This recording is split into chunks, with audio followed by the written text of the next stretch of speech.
Uh-huh. All right. So thank you for coming to the first conversation, right? Yes, yes, yes, yes. So, Power Conversations and Connections is a vision that was given to me when I was told I was going into new wine season. So, I'm going to give you the short version, right? New wine season is where I move my brand or transfer my brand to you all.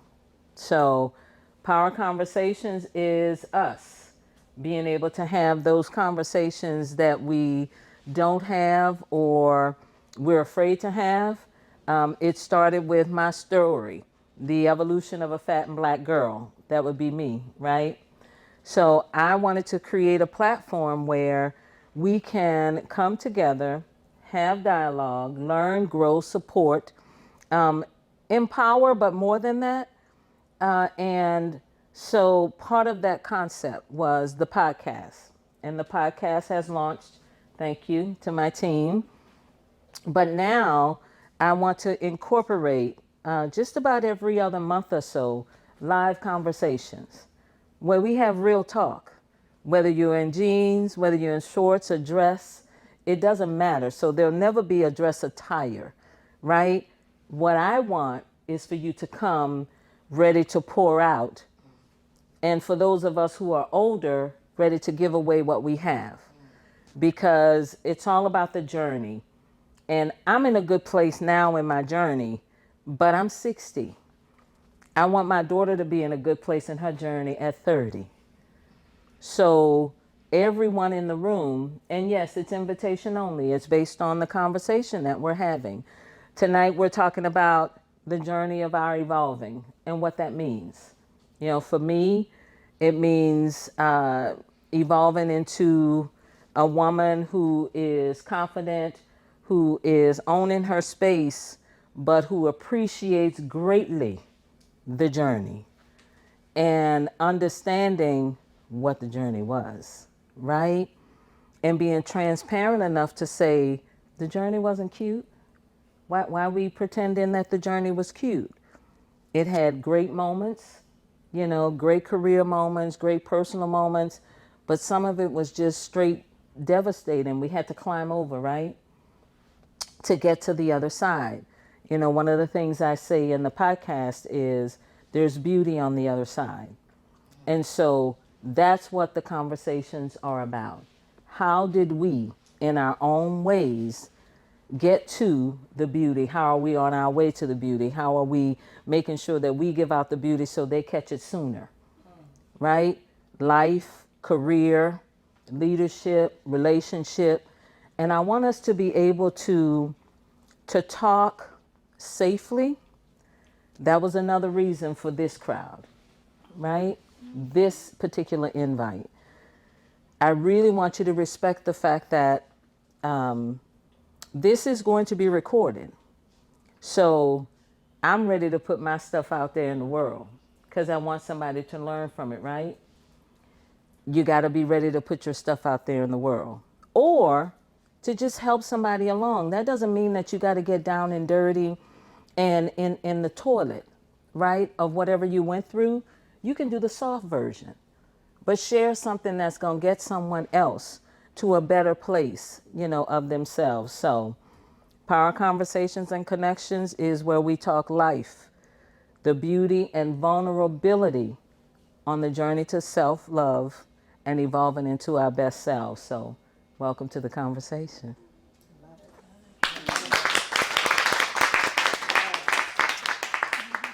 All right, so no format. We're girlfriends sitting around and having a conversation. I'm not dictating what you say, and I'm not dictating when you say it. No ground rules. Well, ground rules is be you.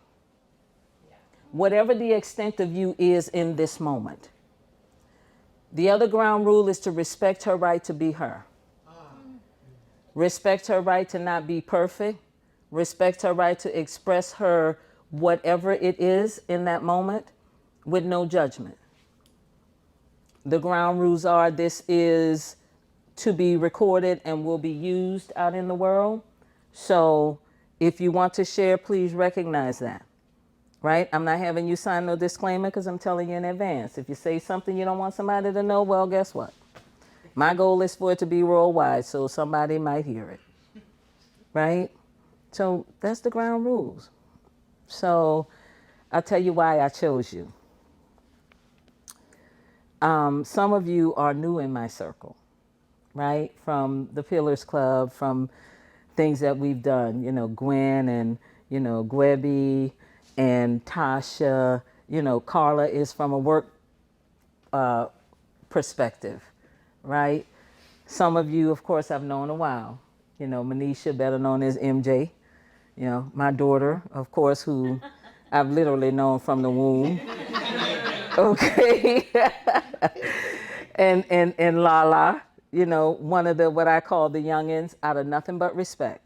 Nothing but respect. Deborah, I have a relationship with you. We have a work relationship. We have developed a friendship. Ladybug, yeah, yeah. That she's just all kind of special, right?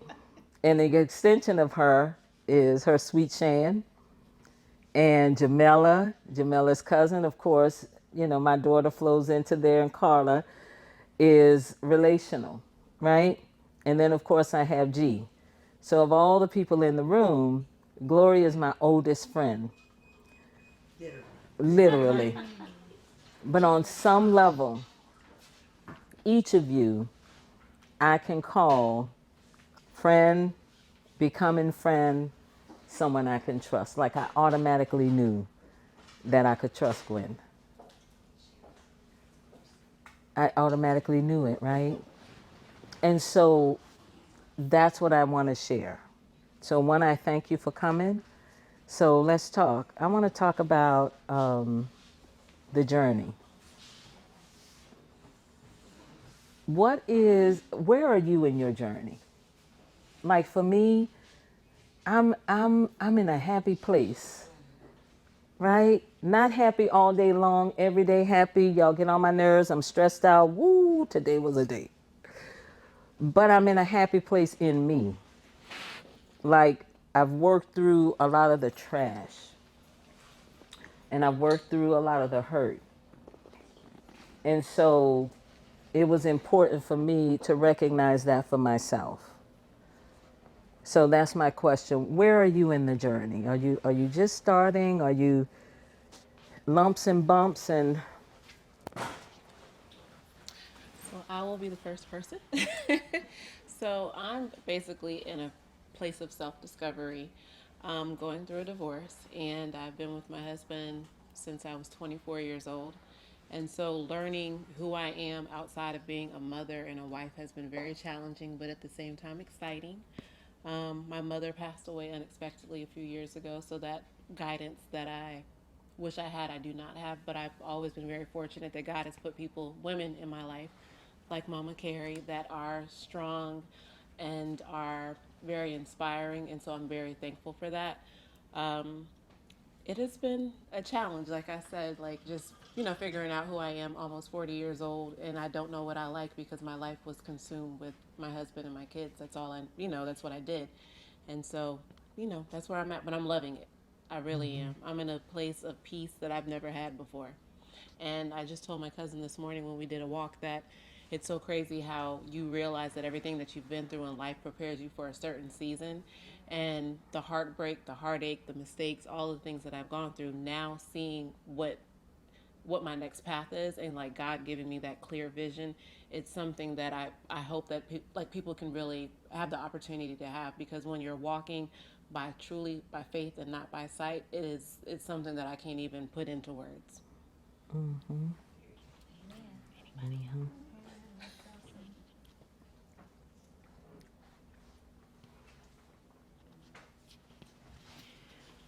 I am finally learning that when I say no, I don't have to feel guilty.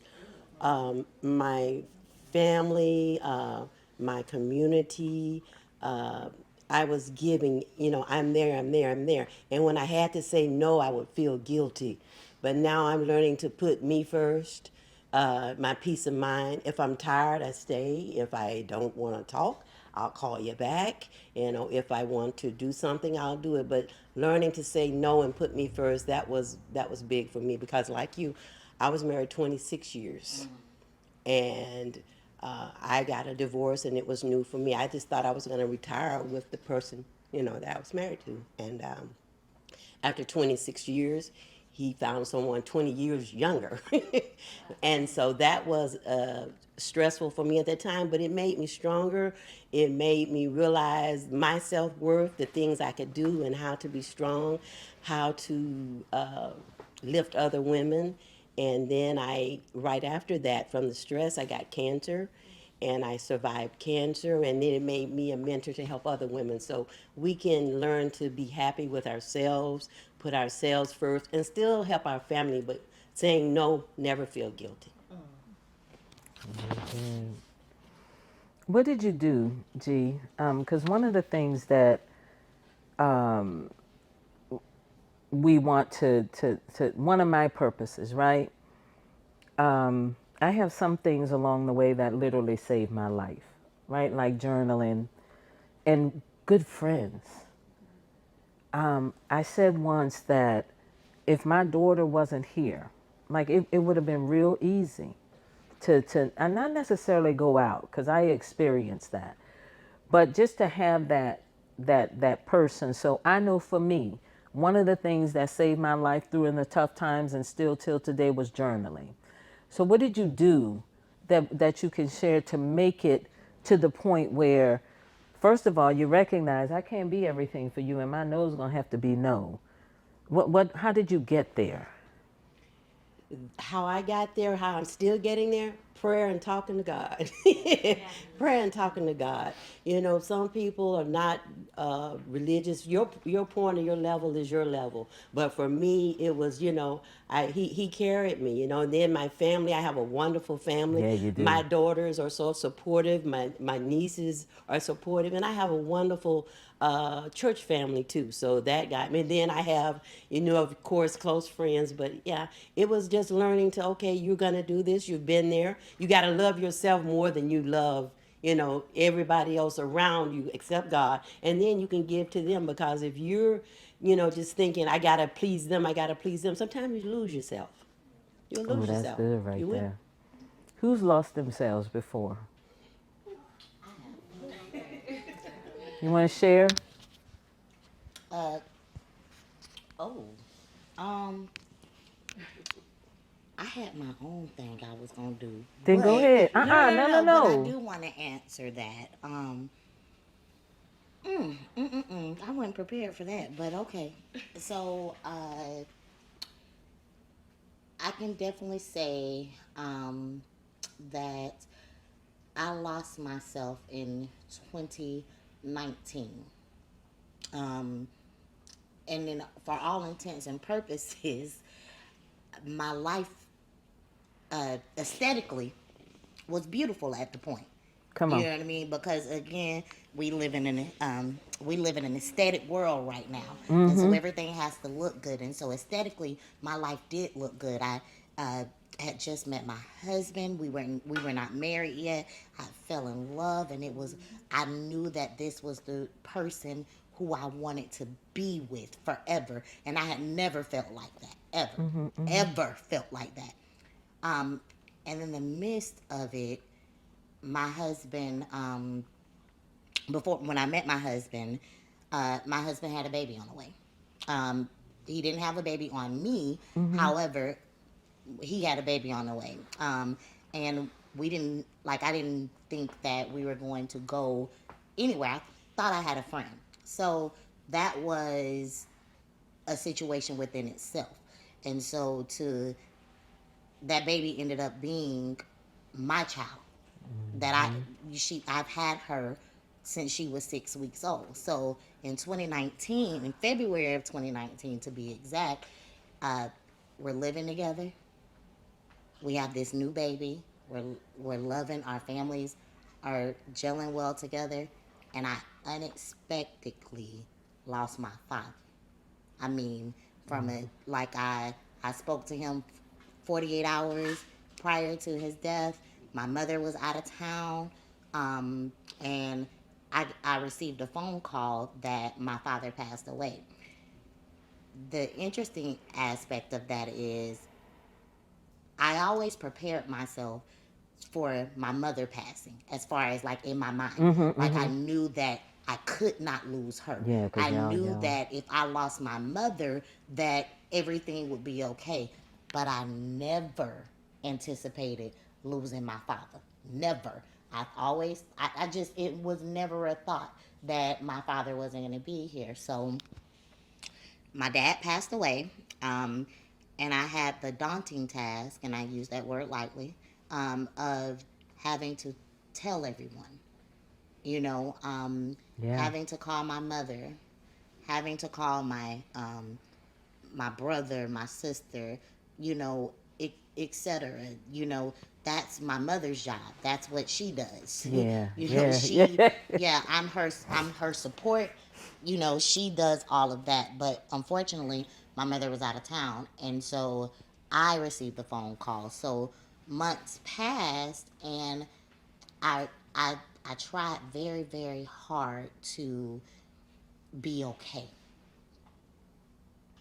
I tried very very hard to be okay. So what, 2 or 3 weeks after uh, my dad's, no, actually it was 5 days after my dad's burial is when I became engaged.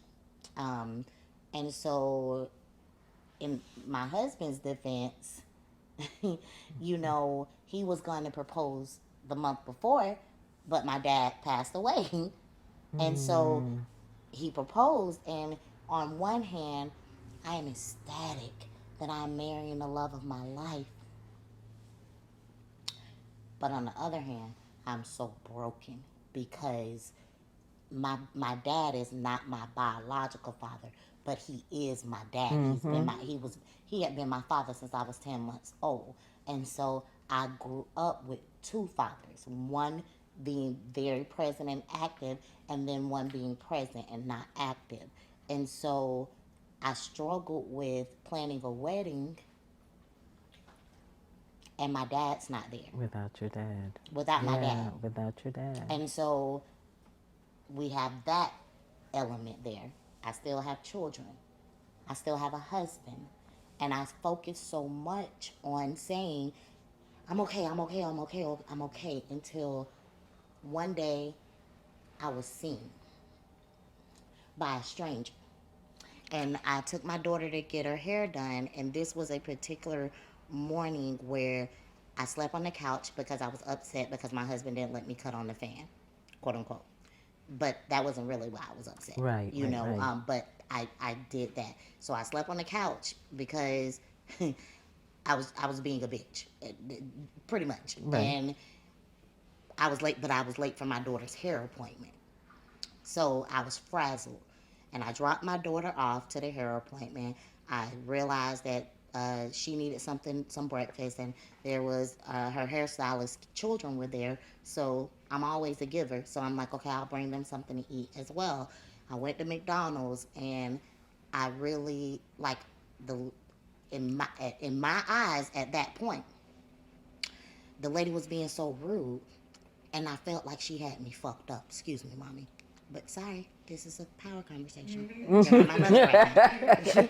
But at that particular moment, that's how I felt, you know. And I went back to drop the food off, and then I realized, wait a minute, Shantez, you're the problem. Mm-hmm. It's not because if you're the common denominator between your husband, the stranger, and XYZ, you're the problem. And when I went to bring the food, mind you, I didn't have a relationship with her hairstylist, and she looked at me and she said, "Are you okay?" Mm. And that was triggering for me. That was a floodgate because I had spent so much time and within a 6 month period being Pretending. Yeah. okay Yeah. Yeah. without actually being okay. And so I felt seen, and I felt exposed. And I called my mom because it was I battled suicidal thoughts for for probably about 3 to 4 months prior, because I had never experienced a pain that way, and it was breathtaking. And no matter how much I tried to make myself feel better, I could not replace that hole in my heart, and I was missing my father. And I called my mom, and I asked her. I was looking at my phone, and I was looking for my therapist number, and I know my mom had sent it to me, and I kept trying to figure out, like, I couldn't find it, and she said, "Shantez, what is wrong?" And my mother, if you've had the opportunity to experience my mother, her what's wrong is, it comes out of compassion, but it also comes out of a state of authority. Yeah, Like, yeah, yeah. you're You're gonna going to tell tell me me what's what's going going on. on. You're gonna tell me Absolutely. what's going Yeah, on. yeah. And not only are It you gonna is. tell me what's going on, Yes. and from that moment, what she didn't know is I pulled over into a Bank of America parking lot, because it was at that moment that I felt like I wanted to drive my car into a tree. Not because I did not want to be here for my family. I didn't want to, not because I wanted my mother to experience that pain, but because I did not know You how didn't know to, what to do I with didn't know it. what to do with it, because I wasn't prepared. You didn't know what to do with it. And see, first of all, thank you, everybody. This is what it's about. Somebody get this over there. Because you didn't know what to do with it.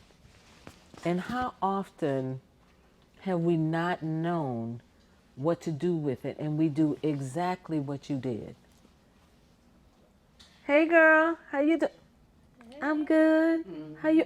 Everything's fine. You want me to? Sure, I got it. But inside, it's not good. But Shan, what you said was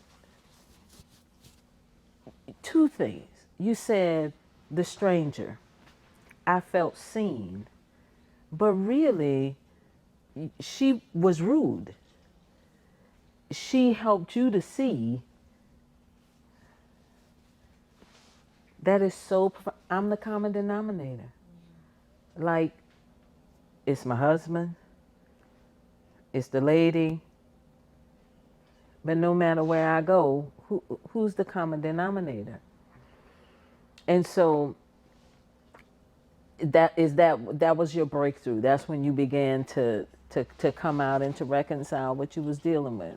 Um, that is when that is when the that was the aha moment of, Mm. okay, okay, there is a problem, and we have to deal with it. Um, however, I, as much of a talker as I am, and I'm a fixer. I love, um, I love broken people to an extent. You know what I mean? Because my mother used to always say that I brought people home instead of, some people bring pets home, or things. She bring people home.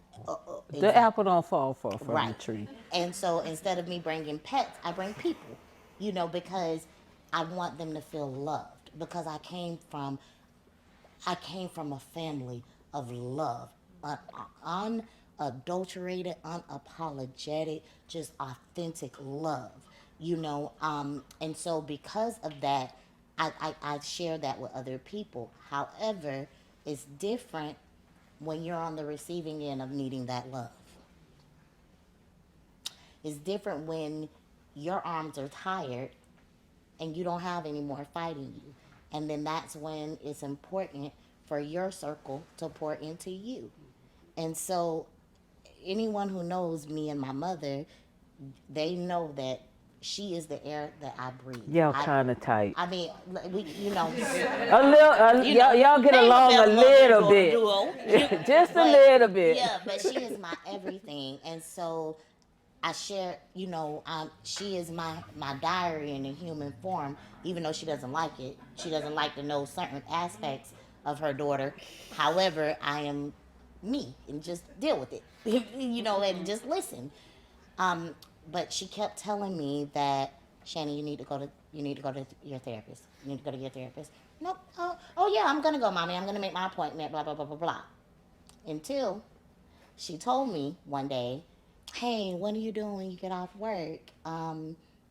I want you to come have drinks with me. Let's go get something to eat.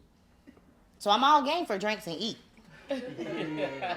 So she's like, meet me at the office. And I met her at the office and I was bamboozled. I was no, it was that. It was an intervention. It was, and I think, if I'm not mistaken, the intervention followed after I would not throw my father's flowers away.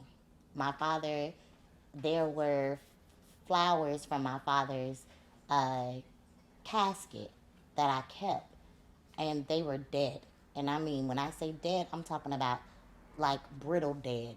And my husband and my mother, apparently, now I know, were having conversations behind my back, like, so okay, who's gonna do it? Like, are you gonna do it? Are you gonna do it? Like, who's gonna throw these away? Who's gonna do this?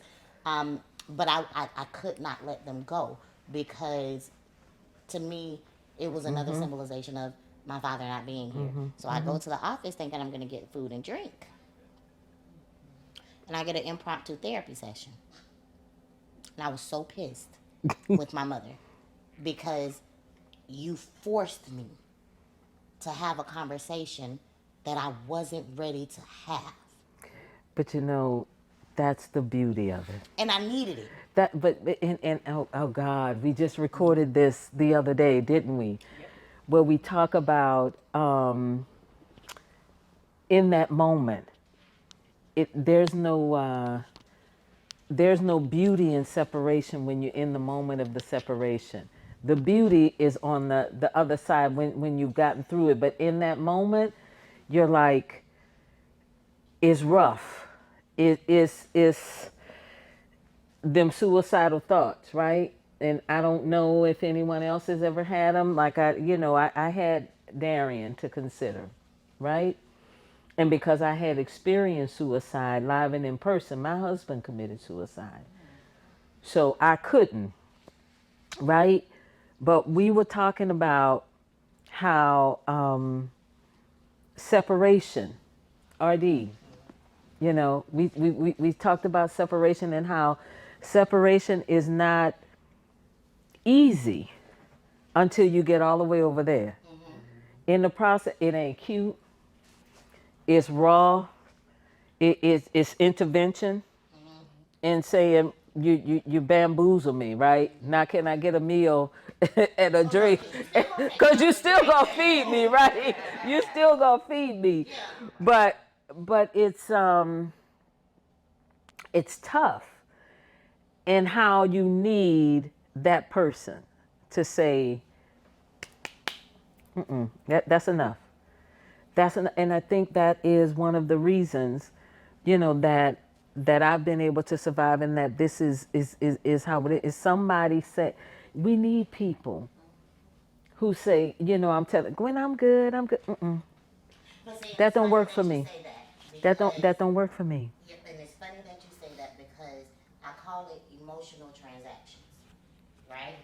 Because emotional transactions, a transaction just comes and gives. Do I really need this? Okay, okay. Oh, what about now? Hi guys, can you hear me? Good. Emotional transaction, but it's I crawled so you could walk type of thing. And so when I buried my father, there were three women around me.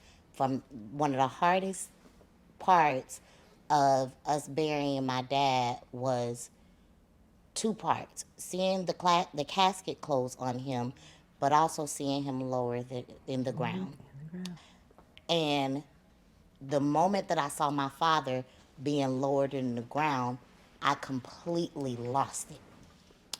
But there were three women, one standing in front of me, one sitting in front of me, and two behind me. And the one that was sitting in front of me is Jamila. So I lost my mom. Oh, Jesus, Lord, no, not, no. I lost my dad in February. And Jamila Jamila has been my best friend since we This is was 12 Jamila. years old.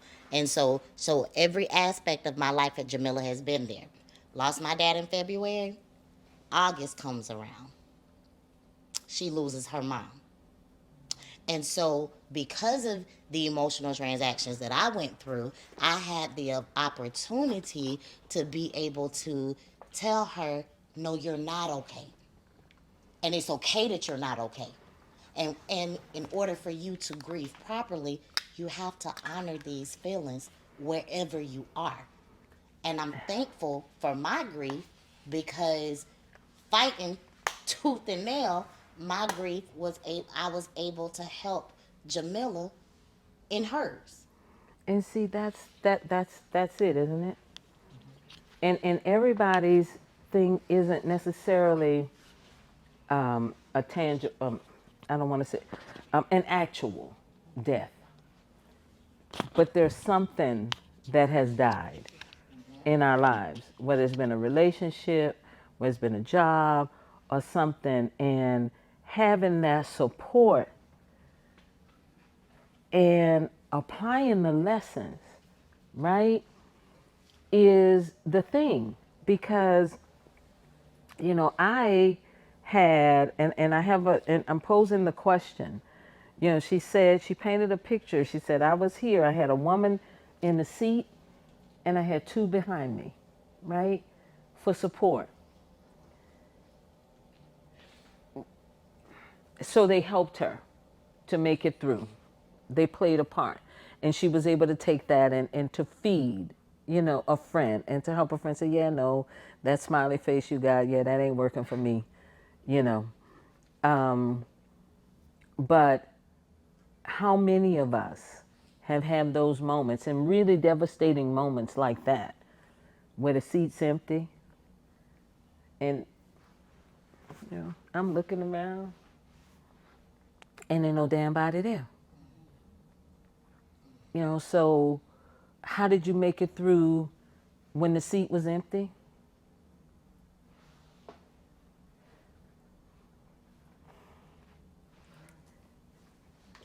And there wasn't no damn body there. And you have been the seat, the chair, the arm stool, the bar stool for everybody. But you turn around in a situation and ain't nobody there.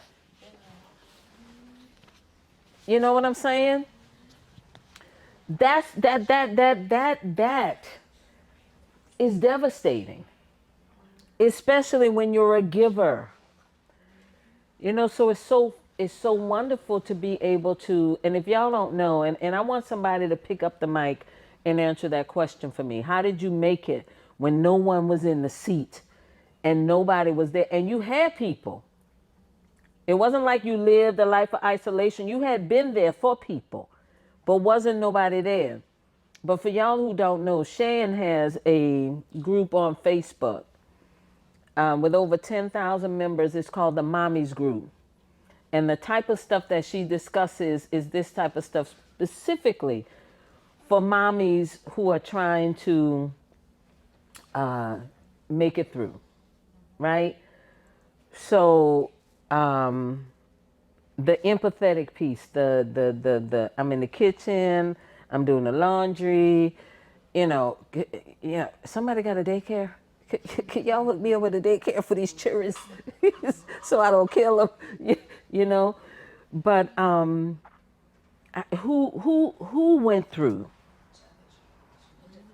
Oh, Go well, I was just gonna make a statement and say that it's so when you said like who was there, and in my personal case, what I had done is I had surrounded myself with people who were not truly friends because they could not see me, and my real friends, I shied away from them because I was not ready to face and deal with what I was going through. But the beautiful thing about Shantez is that she's always been the type of friend that um, because let me just say those were the life skills that I was taught. That's how my mother was. When she had problems, when issues were going on, my mother would recluse from the world. And so that that was a trait of hers that I picked up.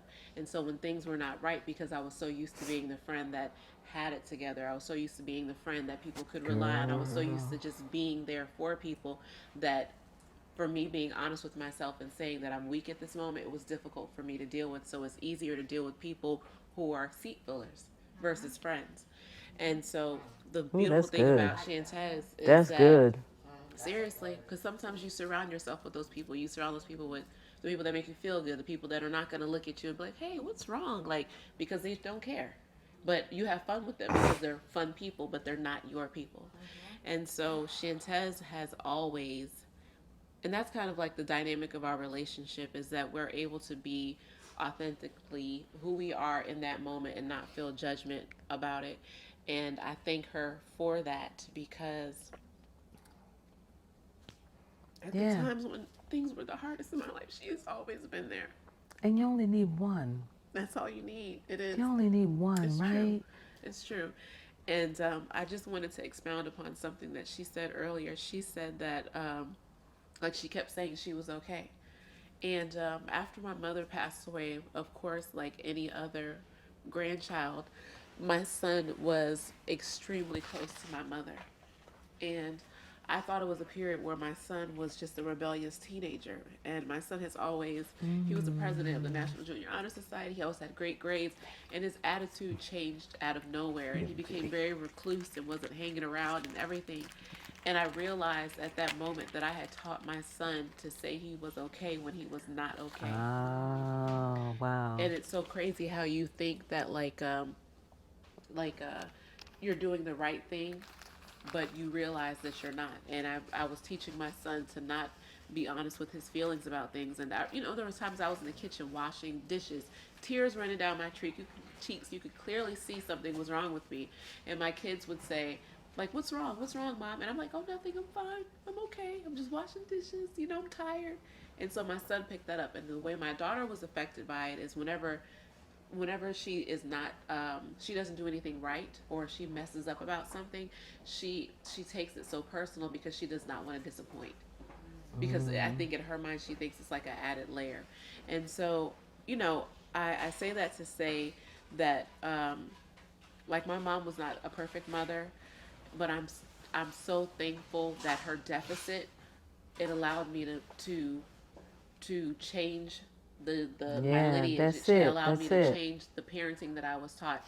And so many times we look at the things that we go through in life as like a bad thing, but in actuality it's not, because change happens when change needs to happen. And it does. I think Yeah. Jalen wants the mic. I just kind of recently got out of, like, okay, chick, you need to get your life together, right? So I went and I took a break for about a month. I said I'm gonna put down everything and just focus on Jalen.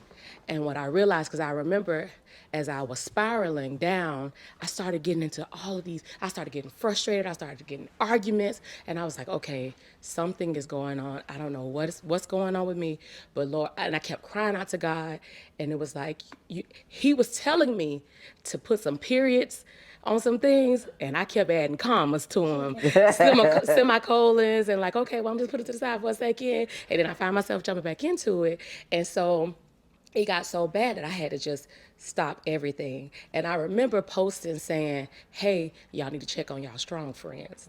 Because I am the strong Yeah, friend, yeah, right? yeah. And so I'm always there for everybody.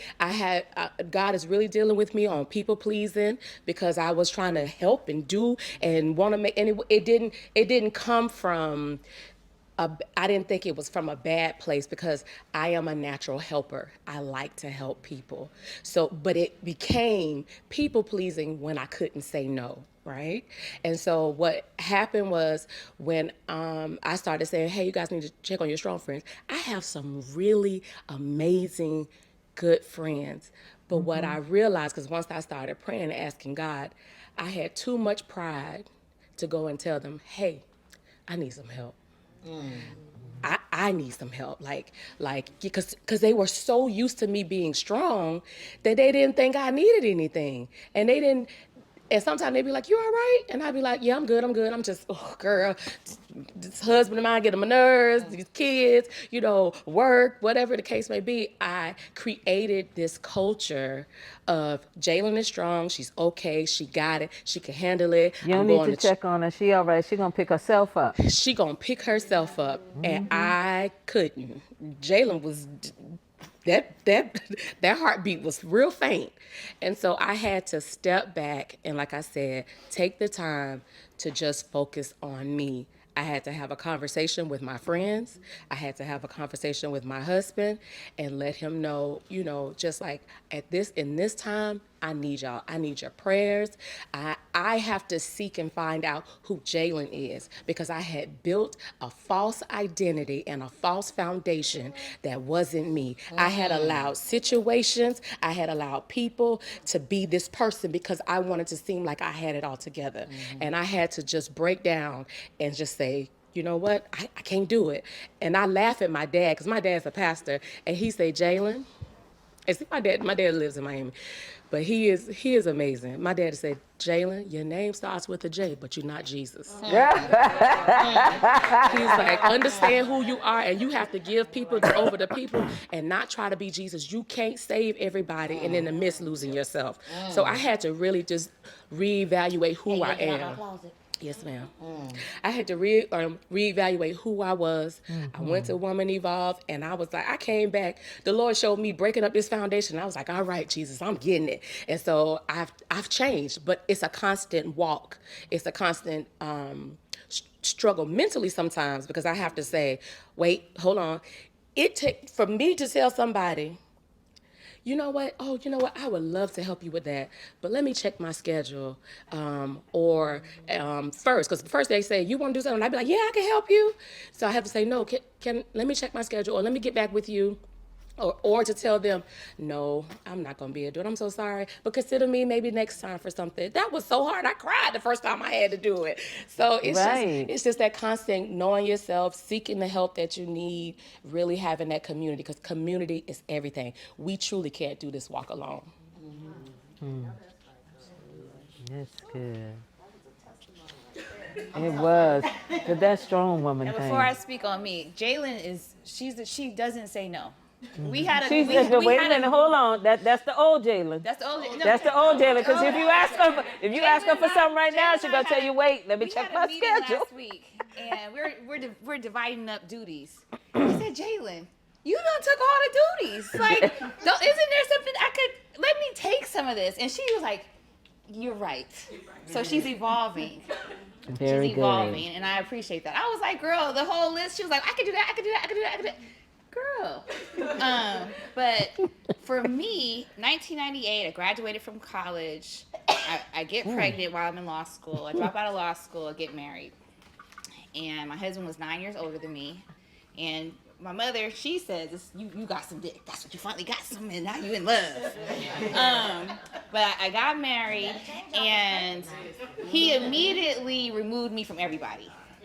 So I have my sorority sisters, my friends. We're living in Nashville. He's secluded me from everybody. I don't even think anything of it, because I'm thinking like, oh, he loves me. He just wants me to Right. himself. We're always together.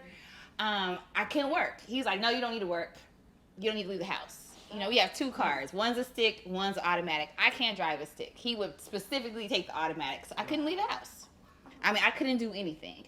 I'm like, okay, let's put my son in Montessori school or daycare, and I can go do a part-time. Nothing. So the only person I had around me was his cousin. He allowed his cousin to come be around me, and she became one of my dearest friends. So finally, after a lot of convincing, I'm like, it's a part-time job at the newspaper. Let me get this job. I'm just going to be reporting stuff. They gave me the assignment to do a sports football camp. So there's a gentleman named Corey Harris, who's one of my dearest friends. He played in the NFL. He had his camp. Him and his family have been friends of mine. I've known them even before actually my husband introduced me to them, but we all developed a friendship. They were some people, they were kind of safe. I could be around them. So I go to the camp, and everyone's like, oh, you're out? Where's Rick? And I was like, huh? They're like, oh, he let you out the house? So I'm the talk of the town. Like, she done locked in the house. She can't go nowhere. I mean, they are really going to town like this. And I'm like, what the world? And Corey's sister, Jewel, and I say this all the time, she saved my life. Jewel said, Glebby, when the camp is over, I need you to take me home. Can you take me home? I said, okay. So we're in the car, and she's like, I don't know what's going on, but I'm calling Helen and Mal and letting that's my parents, and I'm letting them know it's not good here in Nashville. Wow. And I'm like, Jewel, what are you talking about? And she was like, this is not what a marriage is supposed to be. You don't look good. I don't hear from you. We can't see you. You know, the man has you locked in the house. And at this point in time, now I have 2 kids. So Jewel says this is in June, the first part of June. Jewel says this to me, and I'm thinking about it. I'm thinking about the things she says to me, and she was like, either you gonna call your parents or I'm gonna call your parents. I'm gonna give you some minutes. I'm gonna give you some time. But you know, for real, she's like, we gonna get to the point. This is not it. I know your parents don't know how you're living here in Nashville. So I'm thinking about it, and I'm like, yeah, it's true. I can't talk to my girlfriends. Nobody can come to the house. You know, I gotta wait to go get some milk for the babies till he come home so I can use the car. And then it was like, how long you gonna be gone? What you did when you were there? You know, we go out to eat. Wow. If I go to the bathroom, what you did when you went to the bathroom? The bathroom was right there. Who could I have talked to? So my dad has a party. He says, I want y'all to come to LA for this party. It's July 4th weekend. So I was like, because at this point in time, I don't have any money. I don't have any job. I'm way in Nashville. How am I gonna get away from this man? How am I gonna get away from this man? And I wasn't really comfortable to tell my mom, like, I need to get away. You know, she's like, what's wrong? You know, you got married. You know, you married. So I was like, I'm gonna try to get away this time. So I have to fly to LA, and he's like, we're all gonna go as a family. And at the time, and don't judge me for this, so his cousin was our nanny, even though I wasn't working. But in our culture, we always have somebody to help you with your kids. So his cousin and me and the kids, we flew to LA, and then he came to LA also. And we're at my dad's event. And this lady, who was actually my first boyfriend's mother, she's never had nothing nice to say to me. She came up to me, and she said, you ain't got to do this. Wow. And I was like, huh? She was like, me and your mother are from the generation when we had to stay. She's like, I don't know what's going on, but I could see it in your face. She could see. When I tell you this was July 3rd, her daughter, now this is the even craziest part, her daughter was there also. Her daughter's first words to me when I met her was, we signed prenups in this family, right? So we never got along. And she also came up to me, and she was like, I knew Ricky before you knew Ricky. You need to get out this relationship. So it was just like, those women, I felt like God sent them. And you had 3, those were the same 3. You know, not even nothing. And when it was time for us to go back, I was like, you know, I just want to stay with my parents a little bit longer. So my husband went back. So now I'm there with my parents, and my dad's had a court case. I'm going with him to court every day. And he's like, when are you going home? I was like, never. He's like, what? I was like, Daddy, I'm never going back there. Then he's like, talk to me. Tell me what's going on. You know, tell him what's going on. He's like, we need to tell you. Did your mother know this? I was like, no. So my mother, he was like, go get your shit and come back. And on August 4th, I was back in Nashville. My mother and I flew to Nashville, packed up my stuff. Wow. Now, my mother is Jesus' best friend, so she made me leave a lot of stuff. But my birthday was August the 5th. And I was like, Mommy, the only thing I don't was never want to spend another day in this man's presence. So that day, when I tell you we packed up a house in like 13 hours, and we flew to Chicago because that was the only flight we could find. It was nothing for us in Chicago.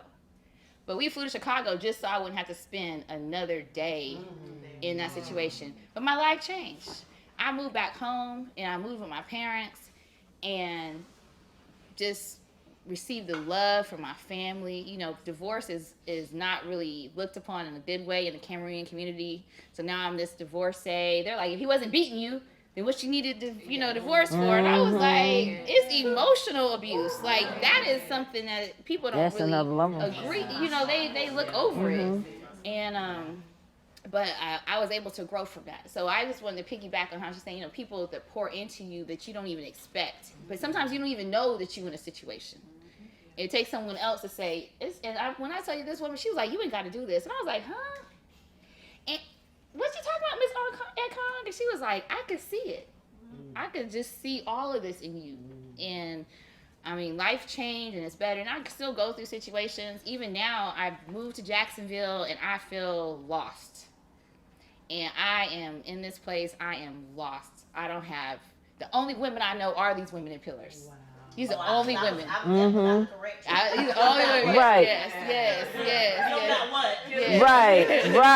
Right. Yes. But it's been a blessing. But I'm in a lost place right now. I was telling my significant other yesterday, like, this is the lowest I've been in my life.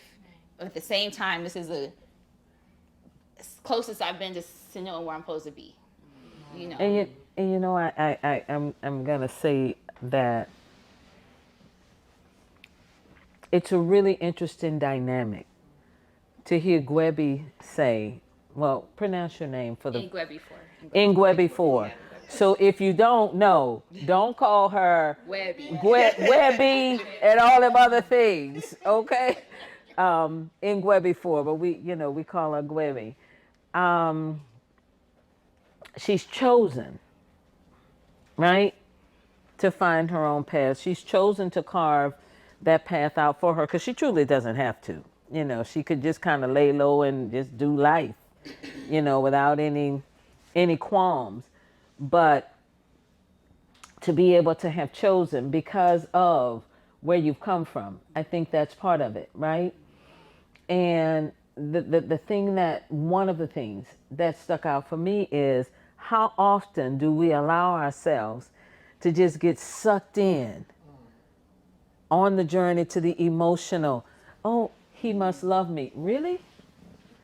Now I could say really. But that's not love. There's no love in that. Right? But he cares for me. I don't really have to want for anything. So I don't pay attention to the fact that, wait a minute, I can't even go to the bathroom. And wait a minute, my children need milk, but I gotta wait on him. And it's the emotional toil, the emotional stuff that we put up with, just for me to be validated. To be validated. And it stems from a place of lack. It may be cultural because that's the culture. I mean, that's what I see when I grow up. For me, it was validation because, when I look around now, I'm amongst the beautiful people. I consider myself to be one of the beautiful people. But back then, you were. Everybody but me You was just getting on my nerves all the way. Okay, all the way with your cute self. Completely. Yeah. You was really getting on my nerves. Okay. But I just think that we settle, but Say that one more time. we settle, but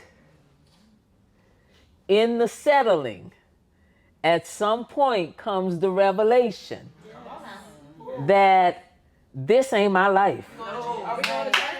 No, we're not going to church. We're going to. At some point, she came to the realization, whether it was through a stranger or not, oh, this ain't my life. At some point, she came through the realization, oh, this ain't my life. At some point, Cheyenne decided, oh, this ain't my life. Even though it's for someone, someone forced her to do that. At some point, we get there or we start to grow there because we say, this ain't good enough for me. Like I'm the bomb.com and the com behind the dot and the bomb. Now, let me also say this as well. Not just that this ain't good La enough la, for me, you can hold it. but as women, especially women of color, not only is this not good enough for me, but it's okay that I want more. And that's one of the, and we'll let La go. When and I felt guilty about this. So y'all have to help me. I'm a black woman. One of my best friends is an Indian.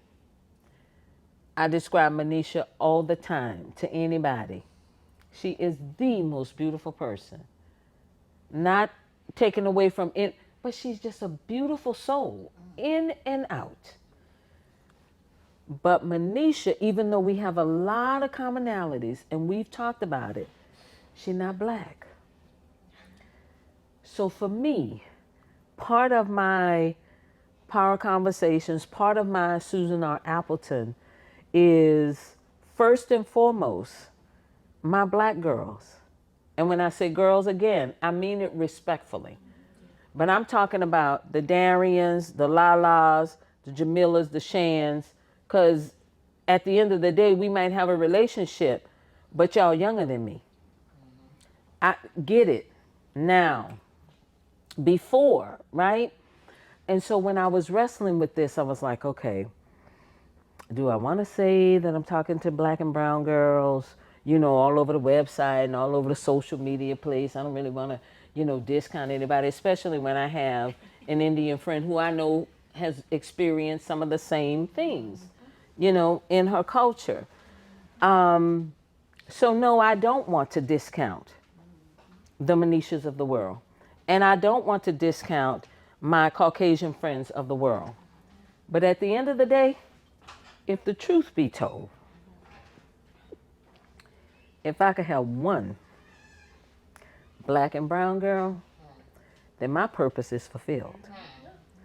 I love y'all, but we go through things differently. Our experiences are different. The ceiling, now this the ceiling right here. The glass ceiling breakers, it's different. And so, yes, there is an extension of all of this that extends to others. But I got to save my daughter first. Then I could save your daughter. Her daughter's a cutie, too. She's going to be the mom.com. The world ain't ready for us. The world not ready for us. She is sweet. But yeah, so that's at some point we get a light bulb, right? So that's just, this is the essence of why we need to talk, because there's something being learned. And the great listener who's not said anything yet, she paying attention heavy, y'all. And then these two right here, these two right here, they're paying attention heavy. But yeah, that's why we're here, so we can grow, so we can be nurtured and nurture and hear that we're different, but a lot of our stuff is the same, including the squeaky door. We're going to get some WD-40. Go ahead, Lala. It's so crazy how much a lot of things have resonated with me listening to everybody. And even right now, I really don't know how to feel. It's like I want to burst into 1,000 tears listening. But at the same time, it's like sometimes it's really hard for me to find words, but I feel everything so strongly. If you asked earlier, what did you do whenever you were lost, or like pretty much how did you get back up? I was literally laying in bed. I would not get out of my bed, and I live alone. I don't have any children. I don't have a man. I don't have a pet. I probably should get something. I was literally laying there and just so depressed. And it's not, I've never had thoughts of suicide. It's just like, I was just so tired. I was like, what if I just go to sleep and I just don't wake up? Like, is it gonna hurt? Is it not gonna hurt? I don't know. But I'm like, there's always something. It's like, no, Lastacia, get up. And I'm like, I don't want to get up. And like, there's nobody, like, I literally had to tell myself, there's nobody coming to save you. And I'm never looking to be saved. I always just want to be supported. And it really That's good right there. Woo, keep talking, but where my phone? Where my phone? Somebody write that down. I'm never looking to be saved. I just want to be supported. Right. And to me, That's like I feel good. like I'm one of the most Ooh, loving that's people. Like good. I literally try to take care. If I can, I will go and find somebody and just do whatever. It's terrible. I had to learn, and I'm still learning how to set boundaries because I was not doing very well with that. Um, Also, I was in a relationship. I had gone through some things that I never thought would happen to me. It's not that I didn't think that they could, but then they eventually did. I think I just kind of feared them, and it took me to a place of where I was just like mad. I kind of just really wanted to scorn the earth. And I was like, no, this is not you. This is not good. You have to do something. I'm just now getting to the point to where if I don't think about it, I don't cry. Um, I've never been in, because like with my last relationship, I'm a very goal oriented person. I'm very ambitious. I'm very determined. And with the last person I was in a relationship with, at that point, in my head, I'm like, okay, so maybe we'll get married, have some kids, whatever. Because I feel like if that was going to be the time for me to do it, according to my plan, that was what was going to happen. But it just got to a point to where he wasn't planning, and like I just kind of like fell into doing whatever he was doing. I'm like, no, that's not good.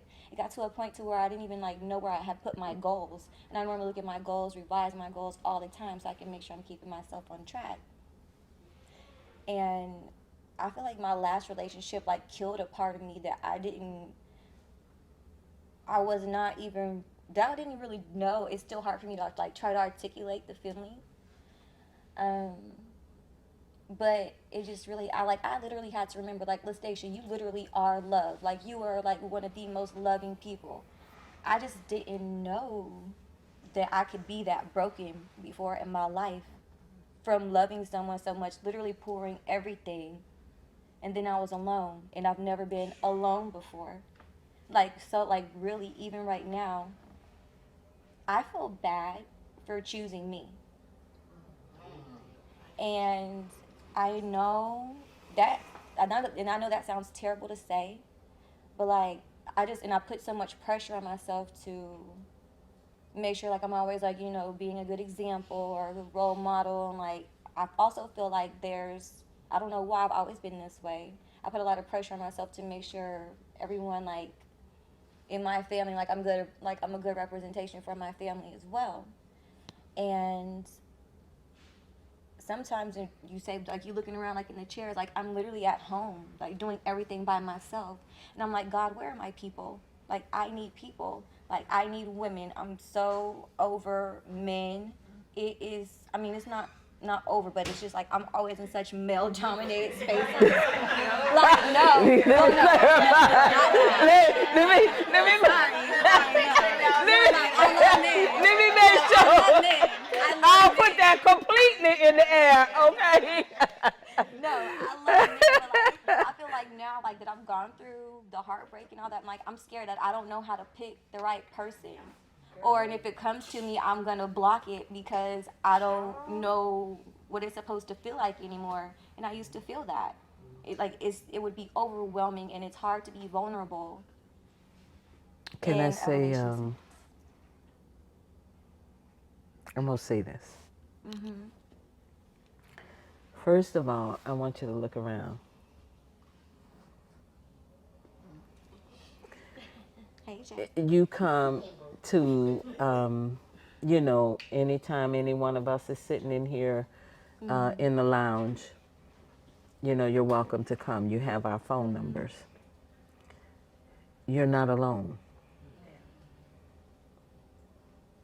And maybe that's why you were here in the first place, for you to see that you're not alone. Because we've had interactions and we've had the start of a relationship, Right. right?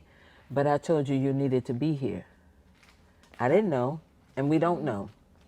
But you're not alone. Maybe the women that you were looking for, are in this room. It may be on different levels. You know, you may know Jalen a little bit. You may get to know Deborah a little deeper. You may connect to, you know, Carrie on a whole different level. You may choose. You have a choice, right? Been there, done that. Got 1,000 t-shirts. And I'm telling you from a place of, when I say being surrounded by people who I thought understood me, but they couldn't understand me because I didn't understand me. You're in a place where you are going to begin to understand you. So solitude isn't a bad thing. You know, that being alone, and a lot of what we learn is perspective, right? But the other side of that is you have a choice. You know, me and G, we have a thing, right? You can go through what you're going through, power to the people. Go all in. Go be, you want to be depressed today? You got 24. You got 24. 24 hours, 24 minutes. What you want? Oh, I need 24. Okay, then. I'm going to leave you alone. But when I pull up to the gate and you come in, oh, I just, let me in. Because if you don't let me in, I'm going to park and walk around. But I'm coming inside. So, I'm saying that to say that you don't have to. From this moment forward, we can't go back. But from this moment forward, tap in. Tap in. And you'll discover, oh yeah, she the one. Yeah, not so much. But, and what I'm talking about is levels, right? Like I could give her level 1, 2, 3, 4, 5, 6, 7, 8, 9, 10. I could give her level 1 and 2. So you're gonna have to start to recognize, but I don't want that for us. And I may say it's selfish. I don't want that for us. I want us to understand that sisterhood is real. Sisterhood is real. When I tell you in this room, sitting around, I got some ride or dies. Jalen is one of my best friends. She don't even know it. Yeah. Some ride or dies. And that's part of the evolution. That's part of evolution. We're going to let Manisha close us out for the evening. So I've met some of you at Susan's birthday party, and I still remember telling her I gained 12 of the most fabulous friends tonight. And I kept, the ones that were there, I kept hearing you guys saying, Black Girl Magic, Black Girl Magic. And I came, my daughter just turned 18 Saturday, and I remember telling her, and I said, all right, my next life, I want to be a black woman. I said, they have it going on. And I was trying to do the whole thing, and she goes, Mom, you're going to hurt yourself. So, but my daughter, at a very young age, they're my teachers. Honestly, I go to them for advice and for whatever it is. She was crying one time. She was really little. And I said, what's up? And she said, I just make all these mistakes all the time. Like you and Dad are always telling me that I'm doing something wrong. I did. And I said, oh my gosh. And I didn't realize as parents, we're always telling our kids, do this, do that, don't do this. Why'd you do this? But we forget sometimes to go, you know what? Just leave your room a mess. Let's be imperfect. And I looked at her and I said, honey, I make 1,000 mistakes a day. I may cut someone off on the freeway. I may forget someone's birthday. And she looked at me teary-eyed and she said, really? And I said, yes, we make mistakes all the time. And it was such an important lesson for me to learn that I needed to make sure that I was vulnerable, to let people in and let them know, I messed up. I'm not perfect. And it was such a great lesson. And in getting older, same thing about when she'd say, I'm stressed today. And I'm like, then let's be stressed. And she'd just look at me like, what? Because normally she's expecting Mom to go, whatever, snap out of it. We're doing X, Y, Z. And she says, really? And I said, let's just be really crabby. Let's eat chocolate and watch whatever you want. And she just thought, really? And I said, it's okay. Just indulge it. It's okay because God gave us so many different emotions. And if we don't go through all of them, then we're depriving ourselves of feeling every single thing. I remember somebody had said that, fear is a wasteful emotion. Worry is a wasteful emotion. And I said, I'm scared every day. I'm still scared of the dark. I watch this outside and I'm like, it's dark. But I love being scared because it also teaches me boundaries. And I love being scared because it pushes me. And I always tell my son is 15, my daughter now 18, and I always tell him, it's okay to be scared and it's okay to be sad. And it's because as Indians, you guys were talking about being judged. Oh my God. Try being an Indian girl. Well, I will be careful what you wish for. We make great food, but oh my God. The cultural pressure, and Susan has seen me go through it. We don't divorce. Our husbands are our lives, and I did everything in 16 years for my husband that I thought was the best until a girlfriend of mine looked at me and she said, your son is watching you. It was the turning point. She said, your son is watching you and he is going to think this is how he should treat a woman. And your daughter's watching you and she's thinking this is how a man should treat me. Do you want that? I got goosebumps. And I said, no. And she said, there is no good time for divorce. And it was so hard because I had already lost my dad at that point. The year of my divorce, I lost my mom. And who said that prayer was it? I guess all of us said it.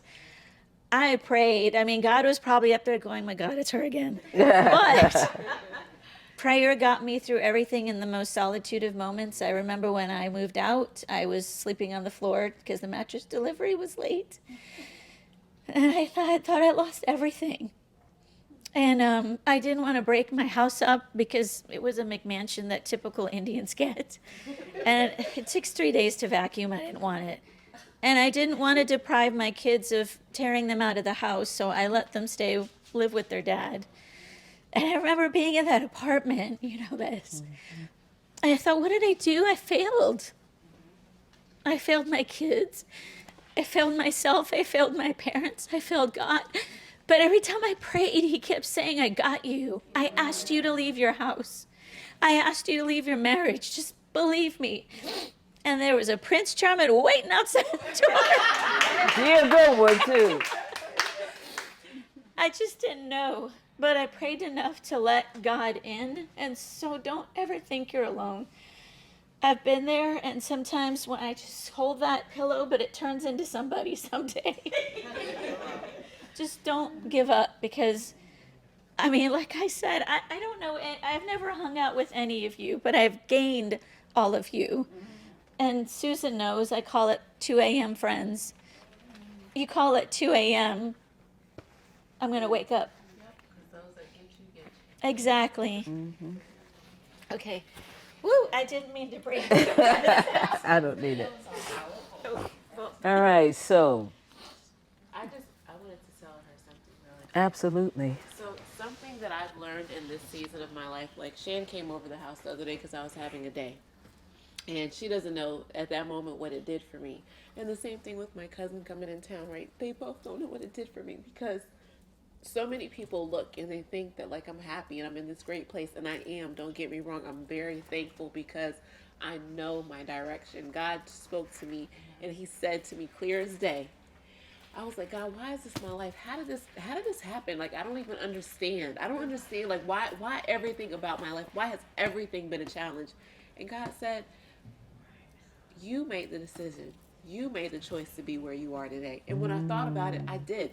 I woke up the next day, told my husband I wanted a divorce. I meant it as clear as day.